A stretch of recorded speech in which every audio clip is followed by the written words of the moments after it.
Hi guys, so today I'm reviewing Doom Patrol, a great show that I definitely recommend if you have Amazon Prime.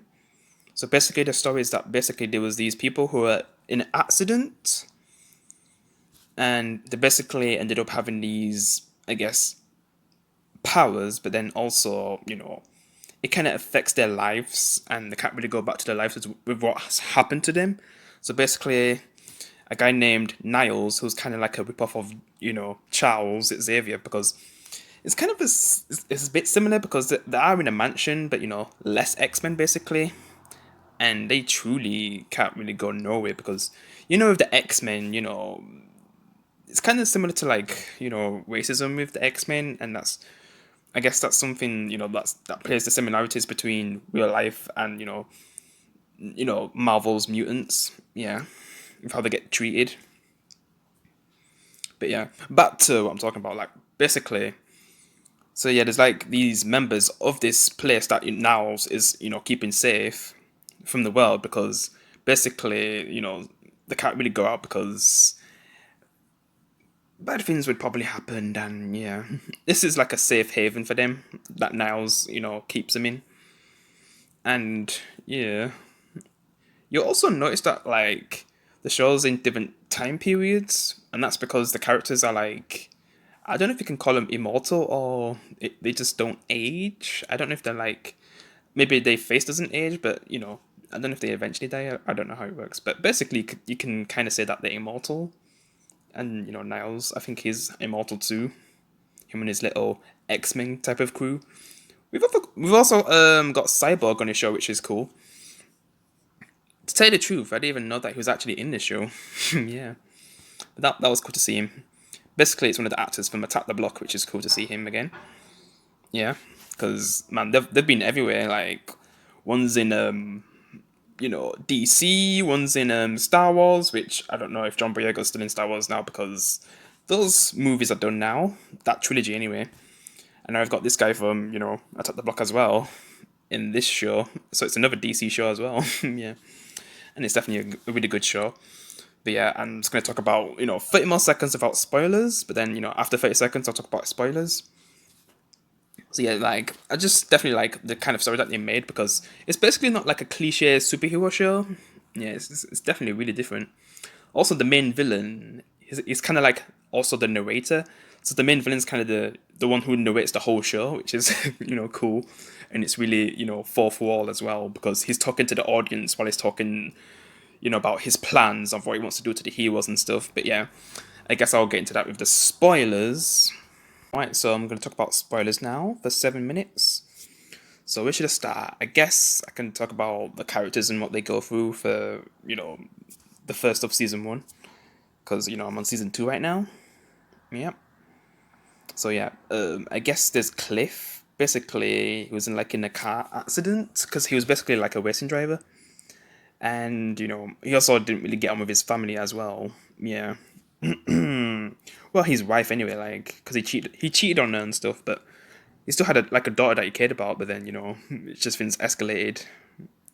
Well, things didn't really escalate in that kind of way, and they kind of made it look like that. It was actually the waste bin that actually messed him up, but there was like an accident afterwards. I don't know if he was like drunk or anything, but basically he took his daughter and wife to, well, he was taking them like for a drive, but then the accident happened, and he probably blames himself for that, like after what happened, and he basically becomes like a robot. Yeah, like the only part of him that's still there is like his brain compared to Cyborg, where he at least still has some of his limbs. From you know, because basically with what happened with him, which I'll get to that character. But yeah, Cliff, I think he's like my favorite character in the first season. I don't know if there's gonna be any more new characters. Well, there is one so far, but yeah. I mean, Cliff is definitely my favorite so far out of the whole cast, like from the first episode. He's just a funny guy, man. Yeah, and it kind of showed that he wasn't really a good person when he had his old life when he was a racing driver and stuff, and the way how he treated his wife and everything, just cheating on her and stuff. Yeah, became like his father because there was a flashback where we got to see his father as well, and he basically became his father. Yeah, sadly. And there's a moment where he tries to, see his daughter, but, like she has all this community, with her, and, how her real dad was and everything. I mean, not real dad, sorry, her adopted dad, and how he passed away and stuff. Yeah. Like, just all of that, like, Cliff didn't feel like he could, you know, make amends, so he just decided to not, see his daughter, even though he actually did see his daughter. Like, she just didn't know that was her actual dad, I'm surprised she wasn't really freaked out about seeing a Tin Man. But yeah, love Cliff. Also, Jane. I'd compare Jane to Raven from Teen Titans, but oh whoa, don't know what that's about. I think I left the timer on by accident. But yeah, Raven's kind of different though compared to Jane, because Jane has like tons of split personalities. Like she has like, and each of them has like special abilities. But Jin's like the one who's in charge of them. But sometimes they'll just come up and take control. Because basically, when you see him using a different power, that's like literally someone else who's inside of her mind. Yeah. Because there's one that's a bit crazy. I think that's Hammerhead. I don't know if I should call her crazy or just she's really angry, insults anyone who gets in her way, even her friends. Then there's that cute little girl one. Yeah. Then there's the one that I guess Elastigirl hates, which are I'll talk about Elastigirl afterwards. Yep. Like the one who just pretends to live a normal life and have a husband, but she literally just brainwashes him. Yeah. What else? I mean, she has so many personalities. It's just really cool that you know we get to see all these things. Like it was a cool idea. Yeah. And there's probably a comic of this, so I just don't know if I'd read it though. I mean, I don't know if the show's cancelled or anything, or like if they finished the story in season 2, but I have no idea yet. Yeah. But yeah, Jane's definitely, what I say, she's the most unique character, like very complex, especially when Cliff goes inside of her mind when things get really bad.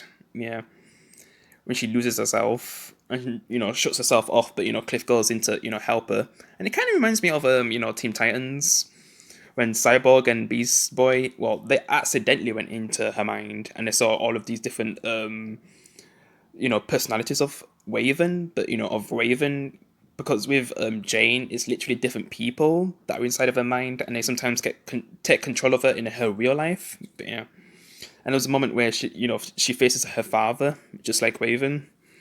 Like there's so many similarities in that episode. Yeah, but yeah, let's see what they do with Jane in the next season. Okay, who else? Elastigirl. Yeah, basically she was like an actress, but then like her face just it kind of falls down, and that's just kind of ruined things for her, I guess, when she had an accident.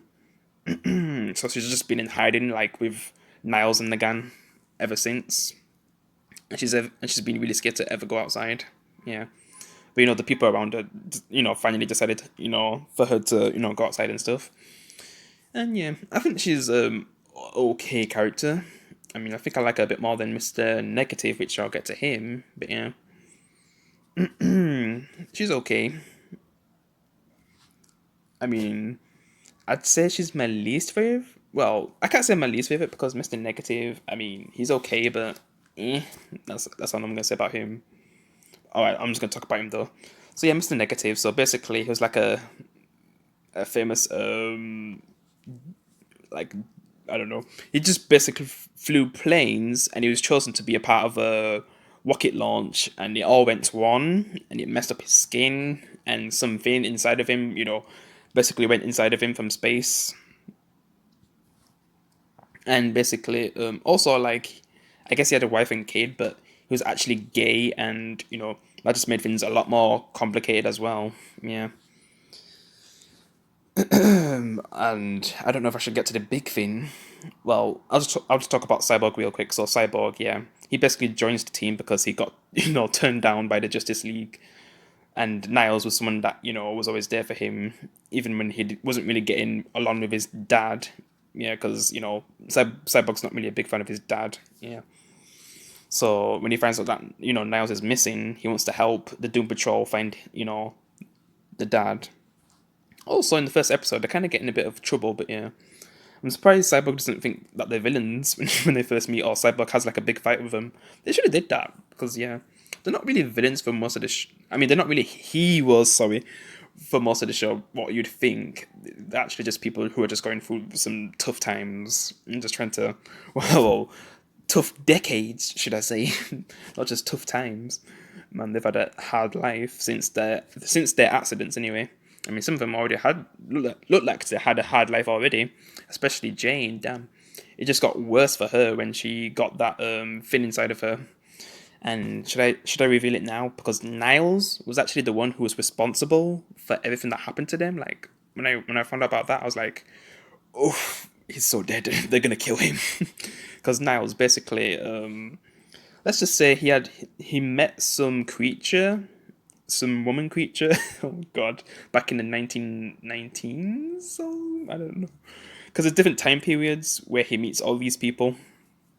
Basically, had a kid with that thing. I don't know what to call it. Oh my God, it just sounds one. And she became dangerous as well, so he had to lock her up, to keep people safe.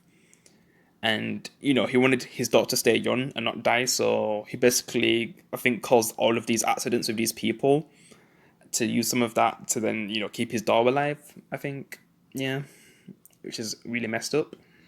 And I think Mr. Nobody, the main villain, was his plan all along to reveal that to the Doom Patrol, so it looks like he has nobody because I guess he's also called Mr. Nobody because he was a part of like a villain group, but then they kicked him out, and then his wife left him because he got kicked out from the villain group, and yeah, he became like a nobody, so that's why he has that name. And I just don't know why he wants to do that to Niles. Was there like friends in the past or something? Then he just betrayed him, and then he just wanted to do that to him. So he feels like how Mr. Nobody feels. Anyway, Mr. Nobody gets let's just say Elastigirl kind of thinks of a plan. She becomes like a narrator when they go into the place to save Niles and they find out the truth. Then things get a bit crazy and they all shrink. And I guess Mr. Nobody had like a team where one of them was like a cockroach or something, and then the other one was like a rat. And I guess they was working together to get revenge on them because I guess the rat had like a family and Cliff killed them. Yeah, that storyline. Yeah, that was funny. I can't really remember the purpose of the cockroach. Yeah, lol. And I don't want to get too much into certain stuff, so yeah. Who knows? I might address it in season 2, but yeah. Since this review is already going to be over, 10 minutes, I don't want it to be too long. But basically, Elastigirl defeats Mr. Nobody by becoming a narrator and tricking, I guess, Mr. Nobody, and he gets stuck inside some painting. And I mean, a lot of crazy things happen in this show. Like, there's literally like a talking city in the show as well, which helps him. Oh yeah, Flex Mantello. I forgot to mention him. Yeah, he was like one of those old time superheroes in this show who I guess everybody knows. Like, I guess he'd be like a hero like Cyborg because he's the only like proper hero in the show. Which, because I think he's the one who also helps him, break out of the bureau place. And basically, like I said, he was like an old time superhero, but something like basically the bureau kind of kidnapped him, and he also had a wife as well. But they kind of kept her like in some place and did things to her. And when they finally reunited, it killed his wife. Like, that was so weird. And yeah, I want to see what they do with Flex Mentallo in season 2. Oh yeah, there's like so much to mention as well because Cyborg basically nearly kills his father because of what he basically finds out some really bad things that he kept. Well, Cyborg's father kept from him, and let's just say he didn't really like what he found out. Yeah. Oh yeah, the bureau or whatever you call it, that place. Yeah. Basically, Niles was like a part of that, and they're basically the ones who did experiments on Mr. Negative and Cyborg when Cyborg got captured. Yeah. But the breakout and stuff in a hilarious way, which I just don't even wanna. If you've watched the show, you know what I'm talking about. This show sometimes, man, it gets a bit crazy. I mean, they all end up small at the end of the show. Well, season 1 anyway. Like, they get trapped in like some small place, and going into season 2, they're trying to find out how to grow again. Man, and Mr. Negative's trying to help him too by Niles' orders, so they still have to work with Niles even though they don't really like him anymore and everything that they found out. And Jane, she definitely tried to kill him. Lol. Yeah, I mean that's what I'd think she'd do anyway. Yeah, yeah, I really love the show. Well, really love. I definitely really like it. I don't know if I can say love, but it's definitely really good. I like the cast.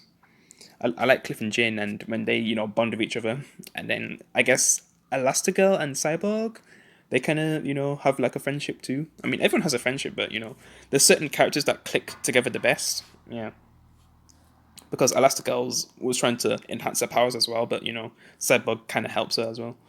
Yeah, but yeah, good cast. So yeah, I guess I'll review season 2 once I'm done with it. Stargirl, I don't know if I'll review that, but definitely a really good show. I think I'll review it once I know there's definitely going to be a season 2, because yeah, definitely a good show as well. But yeah, I'm just going to end it here so I can make this video now and upload it. But yeah, guys, I'm not sure. I don't know if I'm going to make any videos tomorrow, but I'll see. But yeah, guys, I'll see you in the next one. Peace. One look, the heat is rising, and I've been cold for so long. One touch and we're igniting.